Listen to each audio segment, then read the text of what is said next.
And we're back at Greenway East for the 4th annual Miller High Life Duckpin Classic. In our women's division, Karen Smith has won the first 2 matches. She's advancing to the number 2 bowler, and that will be Janet Garner. Should be another exciting match, Joe. Okay, Janet Garner just started this game with a strike.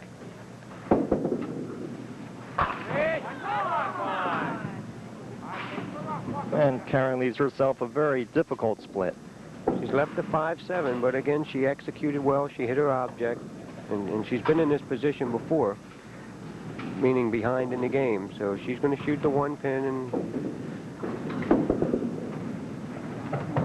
well, she misses there, but as we've seen the first 2 games, certainly not of any value to let 1 frame rattle you for the rest of the game.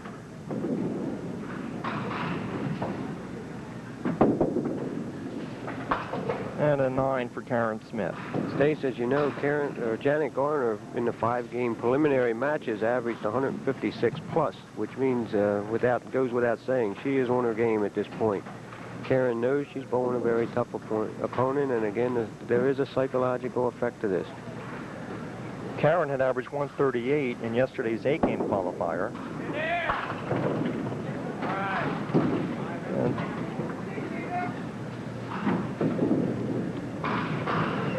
she's left.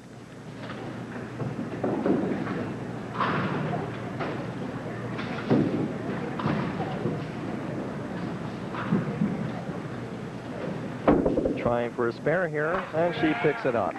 So she comes right back in the 2nd frame with a spare. Karen Smith, 19 plus in the 2nd. Janet Garner, she's from nearby Upper Marlboro, Maryland, carries a 134 average. She's not ranked nationally or locally. And she leaves herself not as bad as it was looking, Joe. She got a little bit lucky there with some of the pins falling down. Yes, she's certainly glad that those fell, because now, being on a strike, she's going to shoot the 4-7 for a wood. It's going to count 9. You have to remember she's on a strike, and each pin counts double at this point. So she's going to be very careful to hit 2 pins. Comes very close watch to the pin going down the gutter. We almost had a tripped out a spare here. So that's a 19. That's a good count. She did exactly what she set out to do.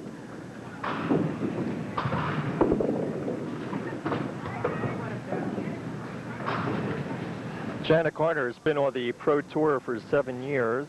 Currently, she carries a 134 average in her league play, 132 on the tour. She's had a high game in her career of 225 and a 525 3-game set. Jan Garner is capable of shooting some very big scores. She gets going, and it's look out. She can post the scores. I had the opportunity to bowl with her. A few weeks ago, we bowled at the National Duckpin Bowling Congress National Tournament in Richmond, so I picked up a few pointers. Didn't really help my score that day, but since then I've done a little bit better. She shot 786 today. As I said, averaged over 156, which is just incredible. And in the 8-game qualifier, she averaged 139, so she's made drastic improvements in her scoring today.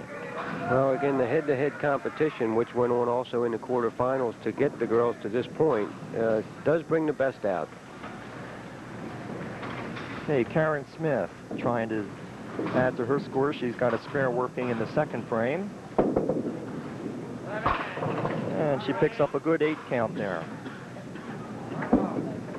Looks like in this match, the 2 ladies that are performing aren't getting into the pocket the way they were the first 2 games. Well, right now, I don't think Jan is locked on her game, and Karen is... And a good spare made by Karen. So Karen is very good, Stace, at just executing. She plays her game, and if a couple balls get away, she really doesn't let it rattle her. If you watch, she exaggerates her execution very well. She's down with the ball. She has a good left knee bend, which is important. It gets her under the ball, and she gets the ball out in front of her. As she chops, that still gives her a 2-pin lead now after 3 frames. Karen has a 39, Janet has a 37. She's taken out the 1-5, Stace, so right now she's looking for a 9 or 10 out of this box. She's going to shoot the 2 or 3 pin, the front object. Again, she chopped, so it's a little tough luck in this box. She'd be very happy at this point with 8 out of here. She's going to now shoot the 2 pin, the cluster on the left side. This is the kind of frame you want to get all the wood you can. And she successfully does get those 8 pins. Karen has 47 after 4. Janet Garner now stepping up on the approach. She has 37 after 3. A 10 would put her in a tie, a mark would put her in the lead.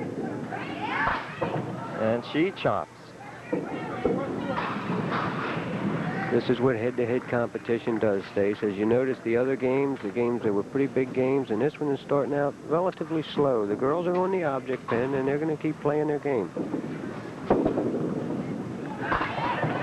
Good try there. Look at this, a lot of action. She had a lot of spin on the ball. She got the ball again out in front of her very well, and you just make things happen. So if she hits this pin, we'll have a tie match. And at this point, the girls will be very happy to be tied because they both know, well, she didn't hit the pin, so... She lost her concentration a little bit on that one. So we got a 1-pin difference after 4 frames. Karen Smith, 47. Janet Garner, 46. Yeah, considering the kind of scores Janet bowled today, it looks like she's rushing, and how about maybe tiring a little bit? I don't think she's tired because, you know, the enthusiasm that goes into this head-to-head match is you're so pumped up. You may be exhausted when it's over, but at this point I would say no, she's not tired. She's trying to get on her game. She may be rushing just a little bit. And she picks up her 10, but you have to remember between yesterday's qualifier and today's head-to-head, they've each bowled 13 games. And of course for Karen, this is her 16th game now. So she doesn't look like she's showing any wear and tear based on those number of games. Karen's a very strong bowler, and they're conditioned to that number of games. And, oh, just missed that one. She's getting an awful lot of action. She must be using a substantial amount of English in the way she rolls the ball. Well, again, if you will watch her execution, and her style gives you a chance to see this, very good. Her hand actually finishes above her head when she releases the ball. Watch the follow-through. And she picks up a spare. So, again, we're seeing the importance of making spares. Strikes, of course, they're nice to get. Naturally a little bit tougher, but you got to make those spares. You don't go into the frame looking for a strike. You know, you would like to have it. You throw the ball where you would like to put it, and you'd be happy with that. The strikes come. If you look for a strike every time you hit the head pin, you're going to be very disappointed. And there's a beautiful strike. Karen regaining some of that momentum she had in the first 2 games. So Jan Garner has certainly got her work cut out for her.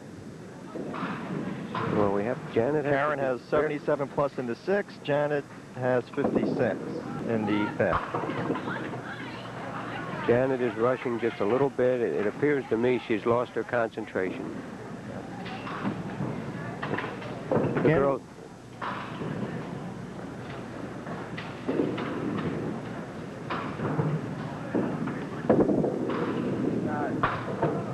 And she hit that head on, so of course she would have had to hit the right side of that pin to slide it over a little bit. So she's really going to have to do some bowling the rest of this game in order to try to overtake Karen Smith. At this point, Stace, I would say Janet just has to collect her thoughts and get herself back on her game. And she's rushing a little. I think her concentration's broke down. If she'd just take an extra second before she throws this. Janet in her 7th frame, she's got 65 after 6. And almost had a 7-10, and she just winds up with the 7 pin. That would have been really disheartening if she had the 7-10. Well, it would have put her out of the match, but she needs this. This is a very important ball, both for her confidence and to keep her in the match. And she successfully gets her spare. There's still time to turn this match around, Stace. It's far from over. One ball can, you know, just change things so quick in this game. You can throw the ball where you want it, hit your object, and end up with a 2 count, and it turns things around very quickly. And Karen is up 12 plus a count, and leaves herself a very, very tough shot. She'll get a good count. She's left the 8-10, and what she's going to do is shoot one of the pins. She knows she has a little lead. To make this, she's going to have to put a little extra on the ball and hope that she gets a pin out of the pit. So there is a large degree of luck involved. She also knew she was on a strike, so she shot one pin because it counted double. And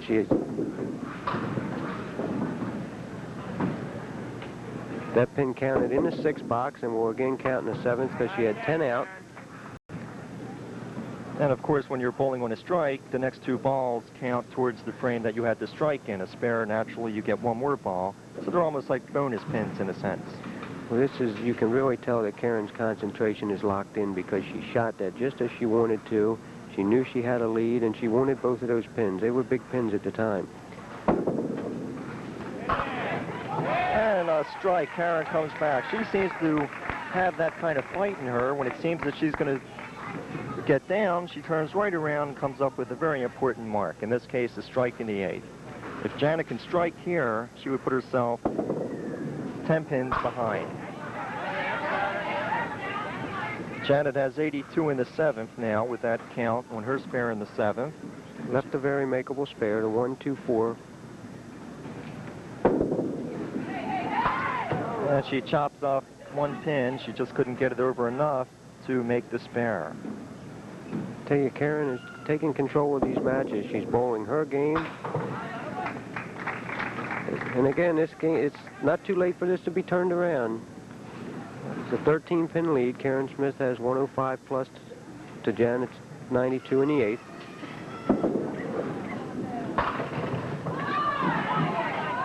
Just not enough. That would have been extremely pleasing to Janet to pick that strike up, but just not enough oomph in those pins. Well, Janet's a little disheartened at her game. She, as good as she bowled, or as well as she bowled in the quarterfinals, I think she's a little disappointed with the way she's performing at this point. And she picks up all her wood. We're at Greenway East. It's the 4th annual Miller High Life Duckpin Classic. We're watching our women pro bowlers at this time. First place is $1,000. Karen Smith has won the first 2 matches, defeating Kathy Nazi and Susie Barth. This is the semifinals.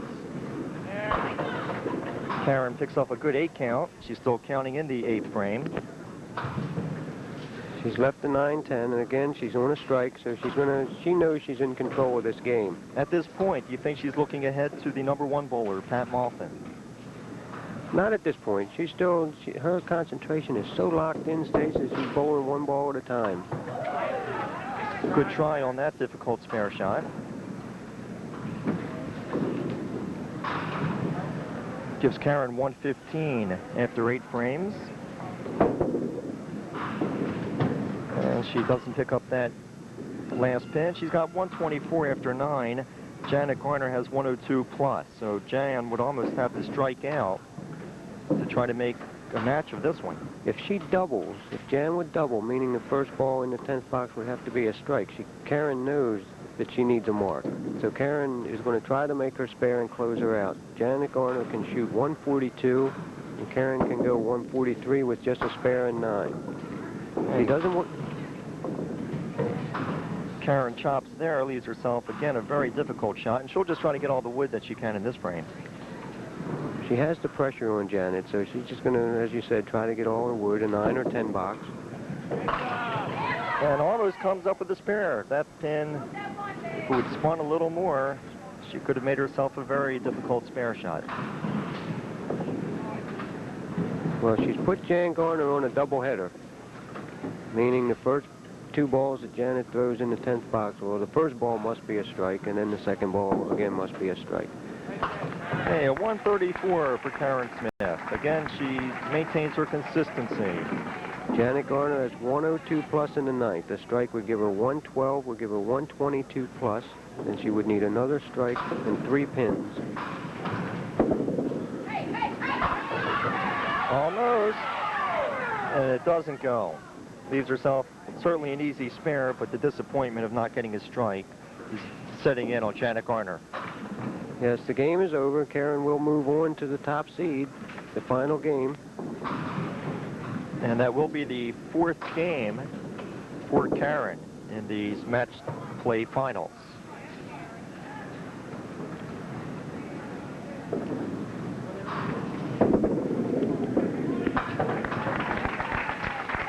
And Janet finishes with a 121. So Karen Smith wins the semifinal match, 134 to 121.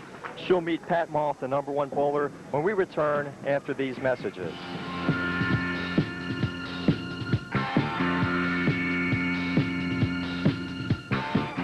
The good times always roll at Greenway Bowl East, Maryland's largest bowling center with 58 duckpin and 14 10-pin lanes. And it doesn't matter whether you're young, old, or in between, bowling is great fun and exercise. And at Greenway Bowl East, they have special group rates for bowling parties and company leagues. Call 488-0700 for Summer League registration. Remember, no matter what age you are, bowling at Greenway Bowl East is a real ball.